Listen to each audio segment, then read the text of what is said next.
आज शहर में एक दुर्भाग्यपूर्ण बात है कि धर्म के नाम पर, मंदिर के नाम पर एक ऐसा वातावरण बना हुआ है जो आम आदमी की, आम जनमानस के विचारों के विपरीत है। मैं सबसे पहले इस दुर्गा मंदिर भवन के बारे में आपको दो बातें कहना चाहूँगा। मैं उस टाइम बहुत छोटा था, ये अग्रसेन नगर नहीं था, यहाँ क्रिकेट खेलने आते थे, मंदिर नहीं था। मंदिर का निर्माण हुआ 70 के आसपास, 1970 के आसपास इस मंदिर का निर्माण हुआ।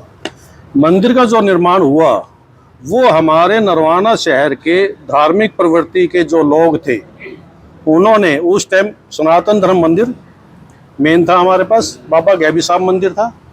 उसके विपरीत हमें एक स्थान चाहिए था आसपास के मोहल्ले को क्रिएट करने के लिए, और दुर्गा मंदिर का जो स्थापना हुई वो नरवाना के धार्मिक प्रवृत्ति के लोगों के द्वारा अपने घर से पैसा लगाकर, लोगों से चंदा मांगकर इसकी स्थापना की गई।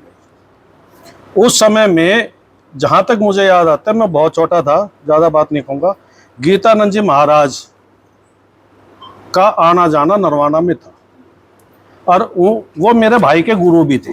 महेंद्र मेरे ताऊ जी का लड़का, उसके गुरु भी थे, और भी बहुत लोग होंगे जो बुजुर्ग होंगे, उनके गुरु गीतानंद जी महाराज रहे होंगे।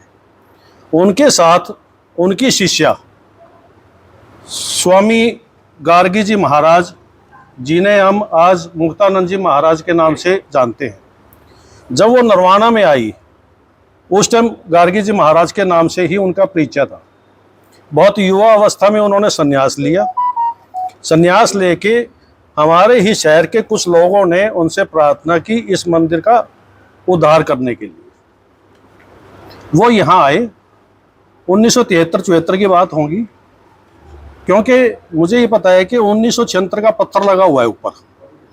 ऊपरी मंजिल का जो निर्माण हुआ, उस निर्माण में गीतानंद जी महाराज के करकमलों के द्वारा हुआ।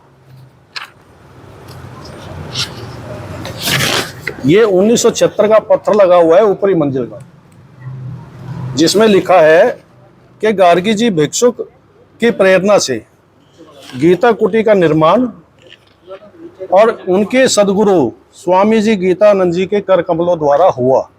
1476 की इसमें तारीख लिखी हुई है। तो जहां तक बात है 1976 के बाद शिव मंदिर की स्थापना की गई।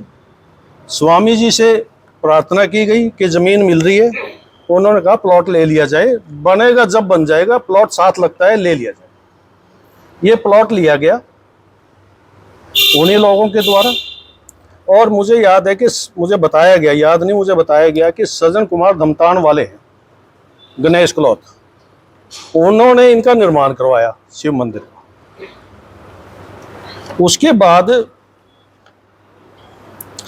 स्वामी जी गार्गी जी महाराज ने दुर्गा मंदिर में अपने प्रवचन, अपने सत्संग, सुंदरकांड पाठ, ये करके, ये जितना महिला आयोग बैठा है हमारे सामने, धार्मिक प्रवृत्ति इन्हीं में है, हम इनके पीछे हैं। धर्म के नाम पर हम अपने घर में अपनी महिलाओं के पीछे हैं। जैसे मेरी धर्मपत्नी है, उनके गुरुजी हैं स्वामी जी, मेरे नहीं है, मैं उनके पीछे हूँ। धर्मपत्नी कह देती है मंदिर जाना तो मैं आ जाता हूँ।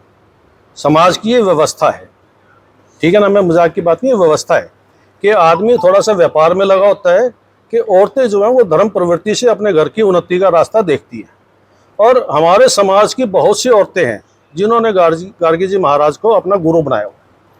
मेन जो बात मेरा कहने का उद्देश्य है कि ये है कि इस मंदिर का संचालन 1976 से, दुर्गा मंदिर का संचालन 1976 से स्वामी जी गार्गी जी महाराज के सानिध्य में, उनकी प्रेरणा से, उनके प्रयासों से इसका संचालन हो रहा है।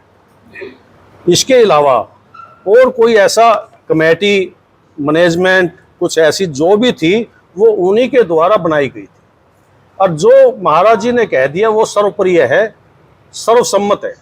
इसमें किसी भी भक्तजनों का कोई एतराज़ नहीं है आज तक भी, चाहे वो नरवाना के किसी कोने में बैठे हों।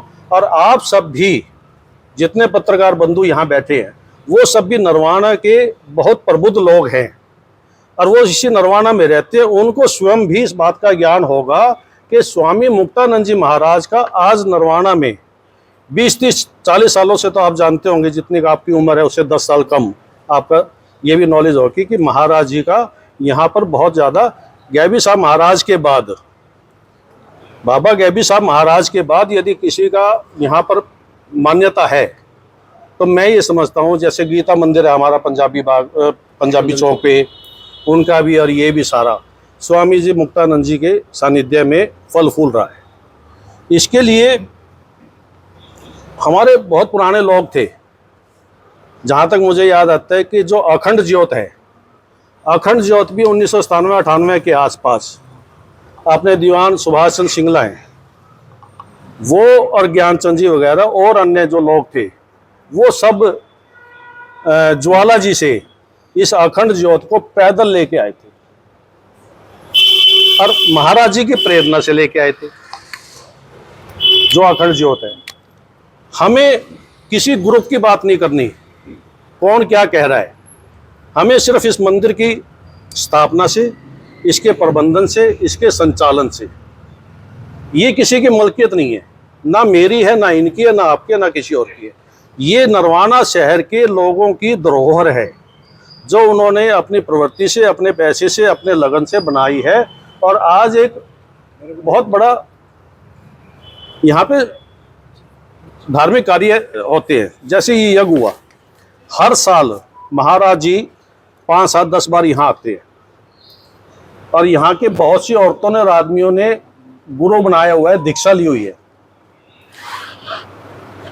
स्वामी गीतानंद जी महाराज का भी बहुत असर है और स्वामी मुक्तानंद जी सिर्फ नरवाना, उनके लिए कोई वो नहीं है कि यदि हम उनको निकाल देंगे, भगा देंगे या धक्का दे देंगे तो उनको स्थान नहीं है। उनका ज्योतिसर में, करनाल में, हरिद्वार में, वृंदावन में, हम तो बहुत छोटे उनके भक्त हैं। बहुत से अरबोपति उनके चरणों में शीश झुकाते, बहुत से अरबोपति मैंने देखे। मैं पानीपत थोड़ा बहुत काम करता हूं तो मैं पानीपत लोगों से मिलता हूं, तो मुझे बताया भी गया है वहां के लोगों द्वारा कि स्वामी मुक्तानंद जी जन्म से पानीपत से संबंध रखती है। और जब इन्होंने युवा अवस्था में संन्यास लिया, एक व्यक्ति मिले मुझे, उन्होंने बताया कि हमारे परिवार से, और जब ये भिक्षा मांगने गई तो अपने मोहल्ले में जा रही थी और अपने घर के आगे से ही बाईपास नहीं कर सकती थी, भिक्षुक होने के नाते इनको भिक्षा मांगना इनका धर्म था। इन्होंने अपने दरवाजा खटकाया, माता जी बाहर आई, इन्होंने भिक्षा मांगी, भिक्षा देने से उन्होंने मना किया माता जी ने, और इन्होंने कहा माता जी ने कि अंदर आ खाना खा। कहते नहीं, मेरा काम है भिक्षा मांगना। माई, यदि आप मेरे को अन्न भिक्षा में नहीं दे सकती तो आज के बाद मैं अन्न ग्रहण भी नहीं करूँ।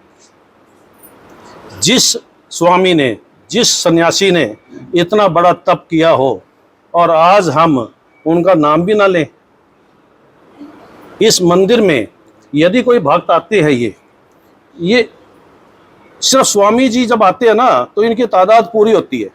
अदरवाइज रूटीन में यहाँ के लोग ही अपना सुबह दुकान पे जाते हुए माथा टेक लेते होंगे। मेरा कहने का भाव और अभिप्राय सिर्फ ये है कि हम इसको, इस मंदिर के संचालन को ग्रुपबाजी में या राजनीति से प्रेरित होकर हम ये ना करें।